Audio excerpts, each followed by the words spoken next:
Friends, आज हम बात करेंगे सुजलोन एनर्जी के बारे में। और जैसा कि आप लोग देख पाए दोस्तों, पिछले कुछ दिनों से कंटिन्यूअसली सुजलोन एनर्जी में हमें गिरावट होते हुए दिखाई दे रही है। एक अच्छी खासी तेजी के बाद सुजलोन एनर्जी का तेजी हमें थमता हुआ दिखाई दे रहा है और अल्टीमेटली सुजलोन एनर्जी में हमें अभी गिरावट होते हुए दिखाई दे रही है। तो आज इस वीडियो के माध्यम से हम लोग जानेंगे दोस्तों कि आने वाले समय में क्या चांसेस है सुजलोन एनर्जी में हमें कोई कुछ तेजी बनते हुए दिखाई दे सकती है या नहीं, या फिर ग्रेजुअली सुजलोन एनर्जी हमें और भी नीचे गिरता हुआ दिखाई देगा। साथ ही साथ दोस्तों, सुजलोन एनर्जी को लेकर बहुत ही एक अच्छी खबर सामने निकल कर आई है और उस खबर की वजह से हम ये कह सकते हैं कि आने वाले समय में नो डाउट सुजलोन एनर्जी में हमें एक अच्छी खासी तेजी बनते हुए दिखाई देगी। तो वो क्या खबर है और उस खबर की वजह से कैसे सुजलोन एनर्जी में हमें तेजी बनते हुए दिखाई देगी, तो इन चीजों को भी हम लोग एक एक करके डिस्कस करेंगे इस वीडियो के माध्यम से। तो मेक श्योर दोस्तों, वीडियो को स्किप ना कर पूरा देखो ताकि आप चीजों को सही से समझ पाओ और अपनी एक खुद की इन्वेस्टमेंट डिसीजन ले पाओ। लेकिन दोस्तों, मेरी आपसे एक ही रिक्वेस्ट रहेगी कि चैनल को सब्सक्राइब और वीडियो को जरूर से लाइक कर देना ताकि आपको इस तरह की अपडेट्स रेगुलर बेसिस पर मिलती रहे। तो चलिए फ्रेंड्स, वीडियो को स्टार्ट करते हैं। तो सबसे पहले अगर इसके आज के कारोबार पर नजर डालें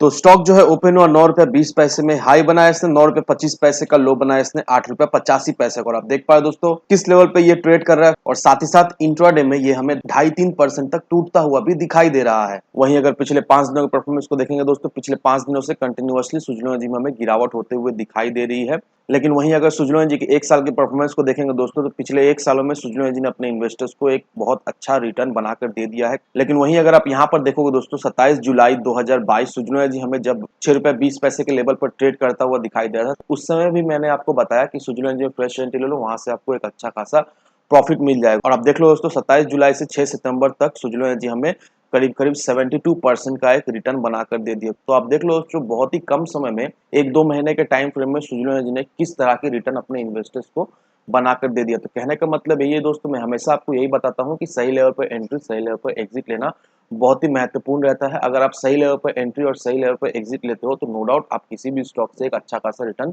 निकाल सकते हो। अब रहा सवाल ये कि हम एज ए इन्वेस्टर समझे कैसे कि कौन सा लेवल सही रहने वाला है एंट्री लेने का, कौन सा लेवल सही रहने वाला है एग्जिट लेने का। तो दोस्तों, मैं आपको ये सारा चीज टाइम टू टाइम अपडेट करता रहता हूँ कि कौन सा लेवल पर एंट्री लेना है, कौन सा लेवल पर एग्जिट लेना है। अगर आप उससे फॉलो करते हो तो नो डाउट आप भी शॉर्ट टर्म में सुजलोन से एक अच्छा खासा रिटर्न निकाल कर ले जा सकते हो।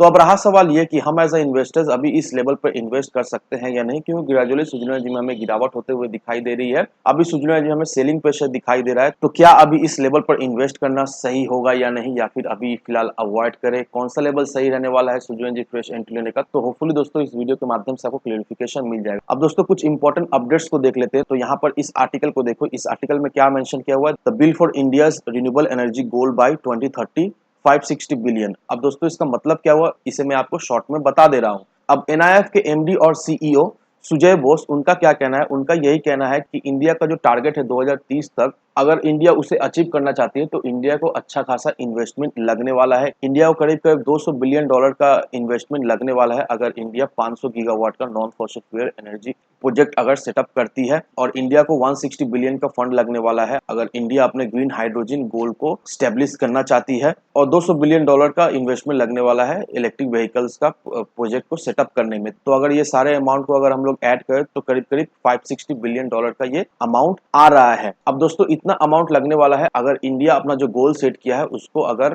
फुलफिल करना चाहता है तो इतना अमाउंट लगने वाला है। और नो डाउट दोस्तों, हम लोग ये भी जानते हैं कि इंडिया पूरी तरीके से कोशिश कर रहा है इन्वेस्टमेंट लाने का, साथ ही साथ इंडिया में इन्वेस्टमेंट आ भी रहा है। और ये जो भी इन्वेस्टमेंट आ रहा है, ये पूरा इन्वेस्टमेंट रिन्यूएबल एनर्जी के सेक्टर में ही इन्वेस्ट किया जा रहा है ताकि इंडिया का जो टारगेट है 2030 तक वो टारगेट अचीव कर ले। तो इंडिया पूरी तरीके से कोशिश कर रही है ये टारगेट को अचीव करने के लिए। और अगर आप इस आर्टिकल को देखोगे दोस्तों, यहाँ पर देखो, Adani group to build 3 giga factories as part of 17 billion clean energy investment. अब इस आर्टिकल का मतलब क्या हो रहा है दोस्तों, मैं आपको क्लियरली समझा दे रहा हूँ। यहाँ पर यही मेंशन किया हुआ है कि अदानी ग्रुप के द्वारा 3 गीगा फैक्ट्रीज सेटअप होने वाली है और उन फैक्ट्रीज में सोलर मॉड्यूल्स, विंड टर्बाइंस और हाइड्रोजन इलेक्ट्रोलाइट्स का पार्ट्स मैन्युफैक्चर होने वाला है। और ये तीनों गीगा फैक्ट्री को सेटअप करने में $70 बिलियन का इन्वेस्टमेंट लगने वाला है। और ये जो प्रोजेक्ट है 2030 तक कंप्लीट होते हुए हमें दिखाई देगा। अब ये 3 गीगा फैक्ट्री जैसे ही सेटअप हो जाती है तो अदानी ग्रुप का जो एग्जिस्टिंग कैपेसिटी है वो 20 गीगावाट्स का कैपेसिटी है। और जैसे ही ये तीनों फैक्ट्रीज सेटअप हो जाएगी तो अदानी ग्रुप का जो कैपेसिटी हो जाएगा वो 45 गीगावाट्स का कैपेसिटी हो जाएगा। और जैसे ही अदानी ग्रुप की तरफ से ये अनाउंसमेंट आया 3 गीगा फैक्ट्रीज का सेटअप करने के लिए। वैसे ही मुकेश अंबानी की तरफ से भी अनाउंसमेंट आया कि Mukesh Ambani 5 giga factories setup करने वाली है।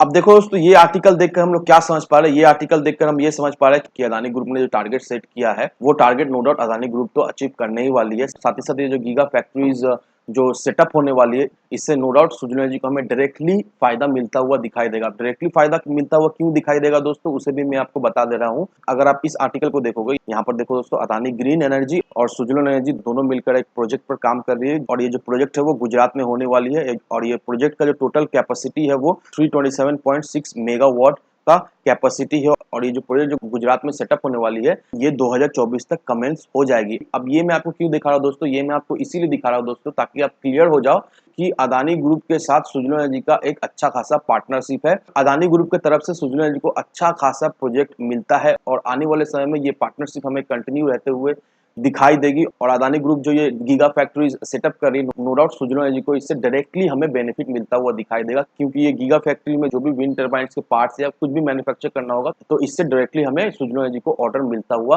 दिखाई देगा और नो डाउट दोस्तों इससे सुजला एनर्जी को हमें एक अच्छा खासा बेनिफिट भी मिलता हुआ दिखाई देगा। तो ये देखकर हम लोग क्या समझ पाए दोस्तों, ये देखकर हम लोग यही समझ पा रहे हैं कि आने वाले समय में सुजला एनर्जी का गोल्डन एरा हमें शुरुआत होते हुए दिखाई देगी और नो डाउट दोस्तों जिन लोगों ने भी सुजला एनर्जी पे इन्वेस्ट करके रखा है उन्हें इसके वजह से एक अच्छा खासा प्रॉफिट, एक अच्छा खासा रिटर्न भी मिलता हुआ हमें दिखाई देगा। तो जो लोग भी इस सुजला एनर्जी में इन्वेस्ट करने का सोच रहे हो, मेरी सलाह यही रहेगी दोस्तों कि सुजला एनर्जी को हर एक लेवल में आप खरीदारी करने की कोशिश करें। सुजला एनर्जी में अगर आपको गिरावट होते हुए दिखाई देती है तो हर एक लेवल में आप खरीदारी करो। नो डाउट दोस्तों आने वाले समय का सुजला एनर्जी एक बहुत ही मजबूत स्टॉक रहने वाला है और अगर आपका नजरिया लॉन्ग टर्म का है तो नो डाउट दोस्तों लॉन्ग टर्म में सुजला एनर्जी से आपको तो एक मल्टीपैगर रिटर्न मिलेगा ही मिलेगा और अगर आपका नजरिया शॉर्ट टर्म का है तो इस लेवल से भी आप खरीदारी अगर करके रखते हो तो नो डाउट दोस्तों 2 महीना का अंदर ही आपको इस लेवल से मिनिमम 20 से 30% का रिटर्न तो मिलेगा ही मिलेगा। तो इन सारे फैक्टर को कंसीडर करो, उसके बाद ही अपना एक इन्वेस्टमेंट डिसीजन लो। लेकिन दोस्तों मेरी आपसे एक ही विनती रहेगी कि विदाउट एनी डिटेल रिसर्च के बिना कहीं पर भी इन्वेस्टमेंट ना करें। वीडियो अगर आपको पसंद आए तो लाइक सब्सक्राइब जरूर करना। तो चलिए फ्रेंड्स, मिलते हैं हम अगले वीडियो में।